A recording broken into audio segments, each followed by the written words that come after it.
Hello everyone, how's it going? Good evening, welcome here. So this is my first meetup in this group here, and I wanted to give a special thanks to Sonia for allowing me to host this event. And we'll try to keep it similar to the format that we are used to seeing on Wednesdays. And feel free to share anything appropriate in the chat at any point. And if you do have any spiritual connecting science to um, videos, feel free to put the YouTube link and I can load it in for you. And we're just waiting for a couple more people. They should be arriving shortly. But we can start with the question of the week. And I'm also going to be recording this video and posting it on YouTube. So you don't have to come on camera, and it should be up in a couple of days. It will be in the comments section of Meetup, the link, and hopefully it will stay on unless the content ID system flags this for copyright and takes it down. In that case, I have no control over it. All right, so the question of the week was, can you observe without judgment or labeling? And can you understand things or relationships of things without labels? Does anyone have any comments on that particular question? Most of you are muted, so if you do want to unmute yourself, just make sure you go in the bottom left corner and unmute yourself. And if not, I'll start with my answer to that question because I have been pondering on that recently. And the thing that I've been pondering about that particular question is labels are something that people assign as, think of them as containers, right? And it is technically required because it's a tool that we use for measurement. And whether the words are alphabetical or whether they're numerical for numbers to compare two items. But then the question comes, can you have judgment on top of the labels? I personally feel that labels can be present without judgment. Judgment is a thing that you add on top of it, which is something like a personal opinion or a choice on some matter. And objects can be with labels and have no particular polarity assigned to it. Um, and everyone could look at it like a coin. Um, it has two sides, but it's the same thing. It's the question of which side you're looking at it from. The second part of the question is the relationships of things to labels. And to me, that is very complex as well because when you say, okay, I have two coins and I'm stacking them, and if you were to do like experiment for, okay, how many times do I get heads for both coins, or how many times do I get tails, then you have to take into a question of probability of both the coins. And that's where it gets fascinating because then it gets more complex. I'm not sure if you guys have watched the movie or the show Three Body Problem. It was on Netflix, and they talk about how like these three suns, for example, if you were celestial bodies were interacting, they could have an infinite number of possibilities and it just becomes chaotic. So if we have labels and on top of that we add judgments to labels, um, I think that can make a big difference on how things interact with each other. That's my take on it. Does anyone have anything else to share? Feel free to raise your hand and unmute yourself.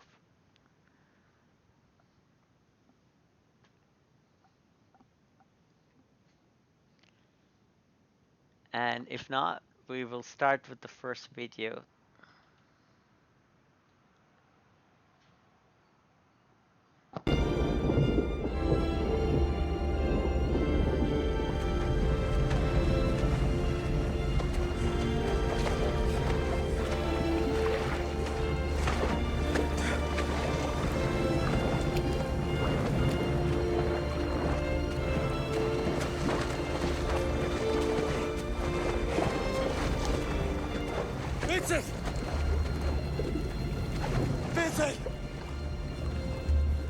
Where's the shore? We're too far out. You wanna quit? We're too far out! You wanna quit? No!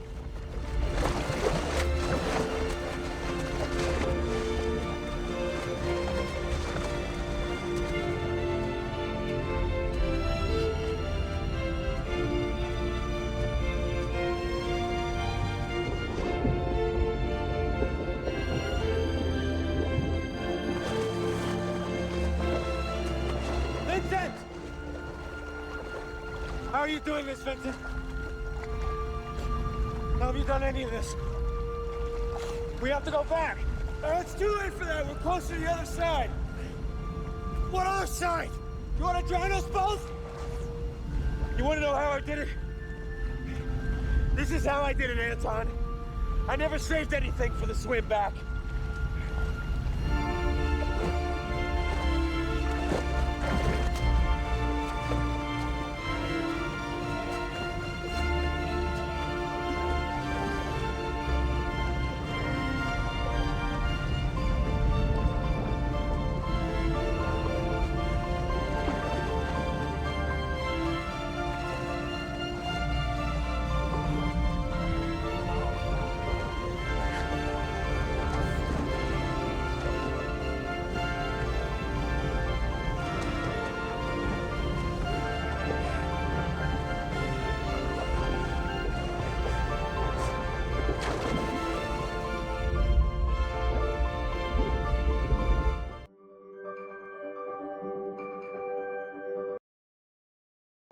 All right, so that was a tiny little clip from the movie Gattaca, uh, one of my favorite movies. Um, it talks about pushing, pushing yourself. The baseline of the story is they're trying to do eugenics to a certain extent, and people that are having DNA issues or just known to be weak, whether it is mentally deficient or physically deficient, um, the government, quote unquote, calls them. And only the best and the brightest are allowed to survive in the society. And it's unfortunate, though, that the story follows two characters. The story of one person who is disabled, but he's a perfect specimen, and he's sharing his DNA with Vincent, which is the person you saw swimming to the end. And the person he's swimming with is his brother. And the objective here is that his brother is also DNA speaking wise more perfect than his younger brother, who's Vincent, and he is questioning him like, how is it that you're able to push through, even though I'm physically more fit than you? And I guess the moral of the story is that he never had anything left for the swim back, which talks about this concept of mindset, right? If you have a strong mindset of will to push through or face your fears, then you can, to a certain extent, bend or shape reality to your liking. Um, and it is a very, very hard thing to do, especially in today's day and age. Again, this is my personal opinion. Um, I'm more than happy to hear what you guys have to share. And it is fascinating that if you can't push through, then there's always a silver lining at the dark end of a shadow. So that to me again is very fascinating. Does anyone have any comments on that particular video? Or anything they want to add or share to it?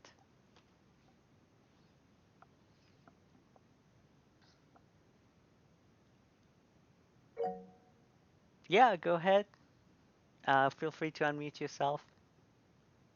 Hi, my name is Brianna. Hi, how are you? I'm good. Yeah, thank you for putting this together. Um, so to piggyback off of what you're saying, I feel like, yeah, mindset really does matter. Um, I had like a personal experience with that. So like to keep a long story short, I always had, a pretty decent mindset to where I believe that I can do things and that, before I was like struggling and I knew um that, I just had this underlying belief, but my emotions would, cloud everything. So I saw the world as negative, and so of course I had like negative experiences. Um, I had a lot of beliefs about myself in the world, and I feel like, yeah, my mindset actually curated reality in a way that, confirmed my beliefs. It wasn't until like I changed like my belief system, became more connected to my shadow part, and um just doing just some really extensive inner work, and I see my reality change like literally before my eyes. So like, my beliefs went from negative to, more positive and more neutral, and that's like the experiences I've been, having. So yeah, I feel like that video, um yeah, even though I never saw the movie. So like, the video, and then you explaining more about the movie and what it's about, yeah, it does make sense. Yeah, thank you for sharing. And yeah, you're right. It's almost like this emotional scale guidance, right? That Abraham Hicks talks about, or Neville Gorda talks about before her. And it's interesting that um, it's interesting that the lens that you see things through um, basically adjust your point of attraction, and you can think of it as a rainbow, as you're saying, and you go from the dark or shadow side to light, and you go at the neutral step. And sometimes I personally feel that even if you're at neutral, it's good enough. Like you don't have to be the Yeah. best and the brightest, which is kind of also what was kind of hinted in the movie. But um, but there has to be that will or mindset or power or the ability to look past that negativity and say, okay, this is a positive, right? Right. And then go on from there. So yeah, that's nice. Okay, cool, cool. I have a little longer video, so it might take a little bit longer. It might we might not be able to finish it, but this one is interesting. This one is completely different. This talks about the Heart and Mind Institute. I think they are like hosting this particular video, and this one is about breathing techniques, and it was a recent seminar that they did. Let me see if I can share that, and we can go from there. If we don't finish it, we'll probably start like halfway through, and then we'll continue it next week, and then we can talk about that as well. Okay. Actually. But with the breath, we can create a dose of this, use a sequence of breathing techniques that gets you deeply connected to the soma through the breath.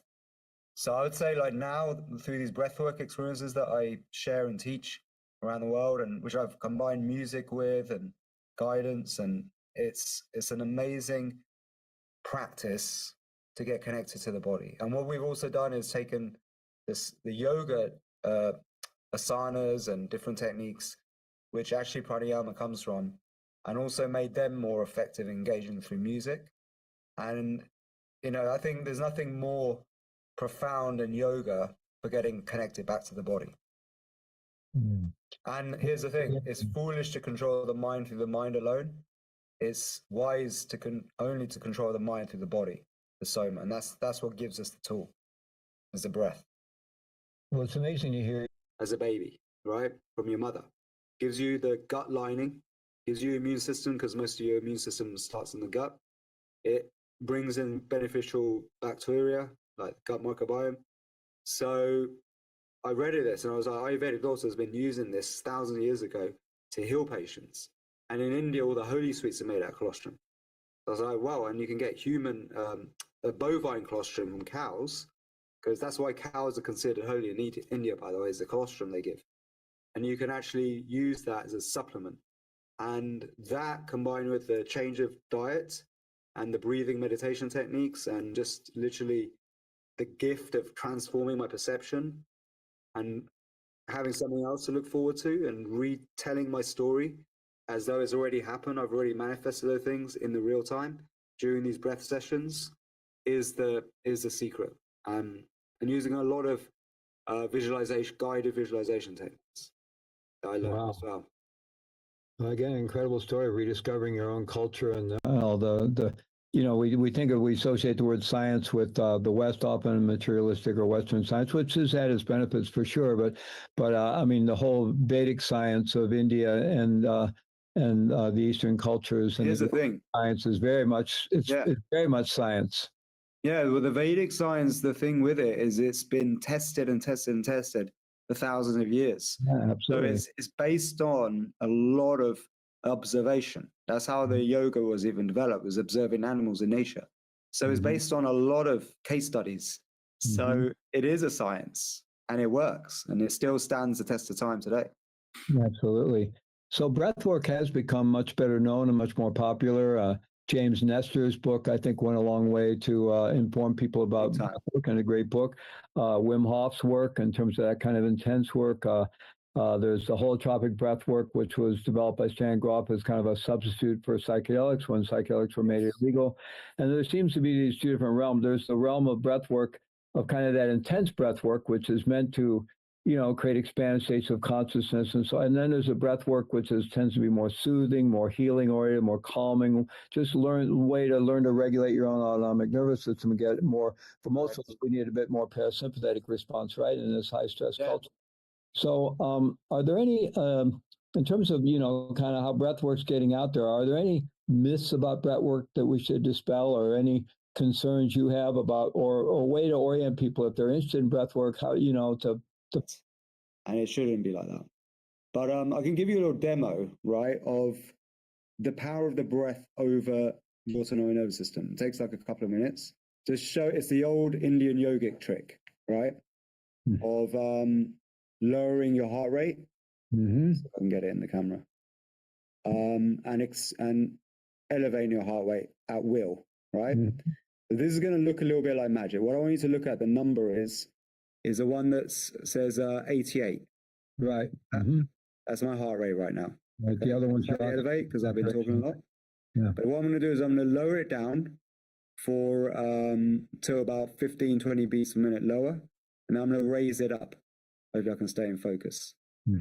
Just get a good focus point. That's it. There, right there. Right, yeah. That's it. You ready? Yeah. I'm going to find the angle. Let's see if this works. I'm going to lower it now.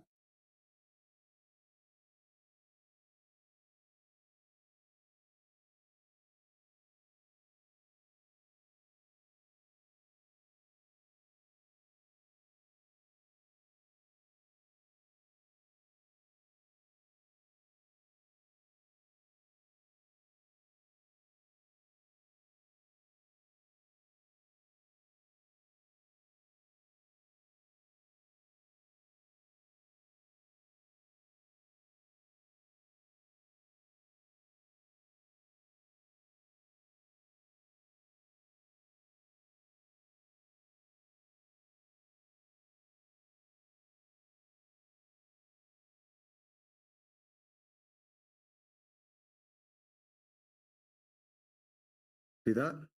Yeah, all the way down into the 50s, 55. And I send it up.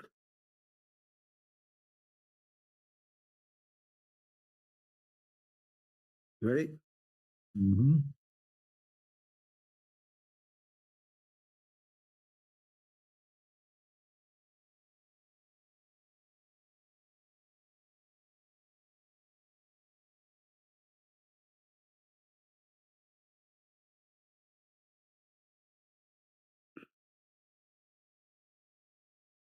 Do that?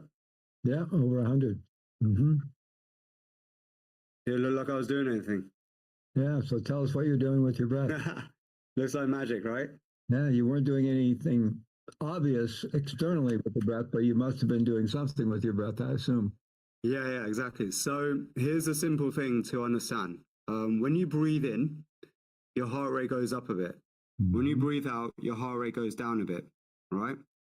So when you breathe in, your sympathetic switches on. When you breathe out, your parasympathetic switches on. So your breath is always changing the nervous system slightly. And this creates what we call like coherence or heart rate variability and things like that, which you can actually tune. So certain breathing techniques involve extending the exhalation.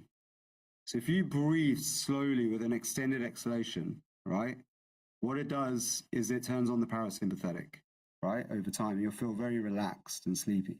That can help you get into like more restful states. Now, if you breathe more with a more intense inhale and just let go on the exhale, so your inhale's more forceful, what will happen is you'll turn on the sympathetic, okay? Your heart rate will probably go up, okay? So some more faster breathing techniques, especially with an intense inhale, right, will turn on the sympathetic nervous system. And that will actually also create another state. So with this pulse oximeter, you can measure the oxygen levels of your bloodstream. If you hyperventilate, which a holotropic is, for example, doing, you actually lower oxygenation of your body tissue cells, especially your brain. And what you do is you kind of break up the connection of the unconscious mind with the conscious mind, right? So we did a study with Cambridge that went and showed this in depth. And it can actually create a psychedelic-like effect. Also, rhythmic breathing from the lungs like this. If it's slow rhythmic breathing, it wakes up oxytocin. If it's quite fast, rapid rhythmic breathing, or just breathe like hyperventilation, okay? Any actually rhythmic breathing technique for a long enough period of time will generate DMT from the lungs. We have this own endogenous version of DMT that is often produced in the lungs, okay, in certain conditions. And DMT, our own version of DMT, plays a role in stabilizing oxygen levels in hypoxia, so when oxygen levels are low. So hyperventilation, like for long periods of time, it creates a state called respiratory alkalosis that lowers oxygenation of your body tissue cells, and you'll feel very lightheaded and dizzy, but it will also wake up this endogenous DMT, and it can invoke like a near-death experience on command. That's kind of like how holotropic works. It takes you back into the moment you were born, actually. It's wild how it works, holotropic.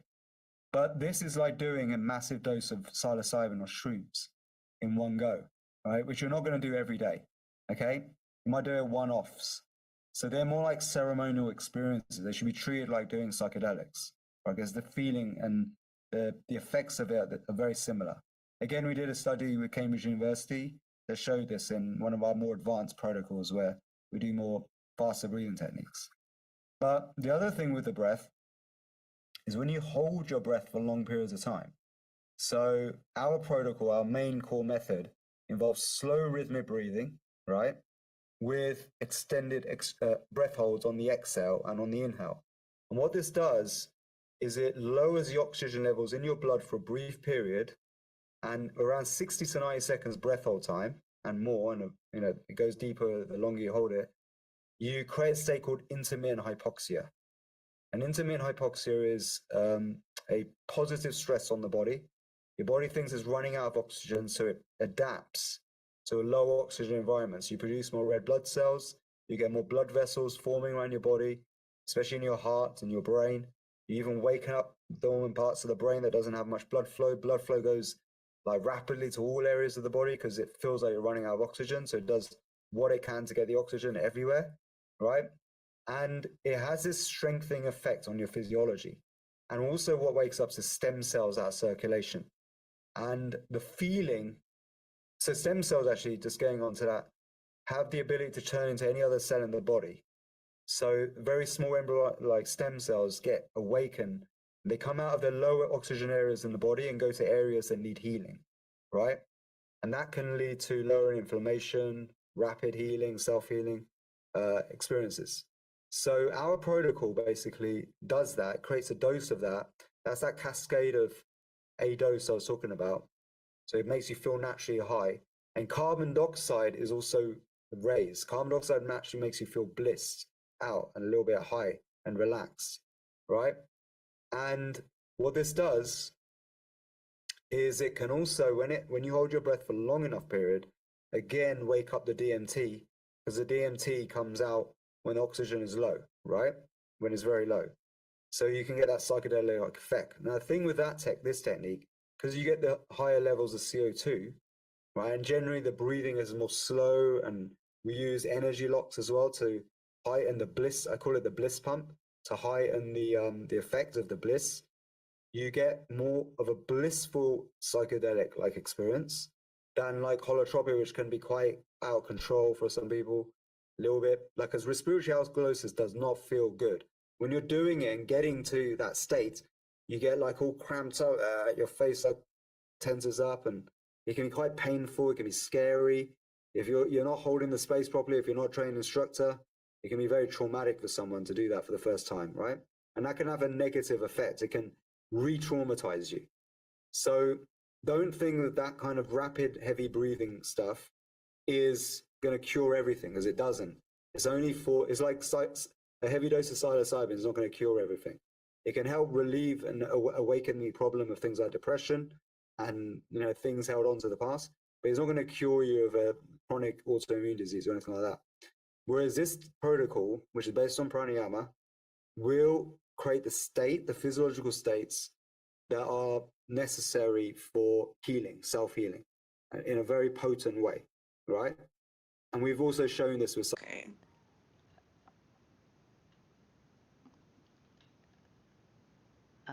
Give me a second here.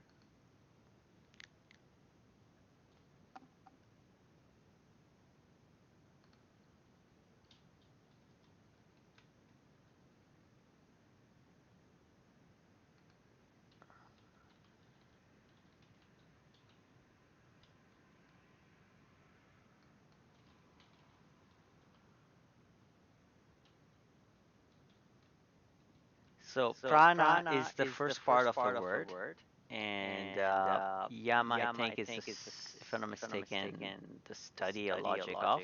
So I put it in the chat, and apparently there's 7 types according to Google, and the one that is best known is the double nostril breathing, where you breathe in from the left nostril, and then you breathe out, and then you breathe in from the right, and then you breathe out again, and then you do it alternately between the two. Yeah, so there's also called shining breath, and then there's brahmarya, humming breath, humming bee breath, and then there is the ocean breath. Then there's the surya, which is just the right nostril breathing. Yeah, let me see if I can get this and paste it in chat here. Yeah, I didn't know there were 7 types, which is fascinating. So thank you for asking the question. And yeah, I should mention in chat as well that I was reading about taking a breath yesterday before saying anything and being intentional with what you say. Was this coincidence or synchronicity, maybe? That's what I think is the spice or secret of life, right? Synchronicity is the events that kind of come to you. So yeah, that could be it. Yeah, there's another stuff you can read and talk about. Yeah. Okay. Joni mentioned interesting astrology note.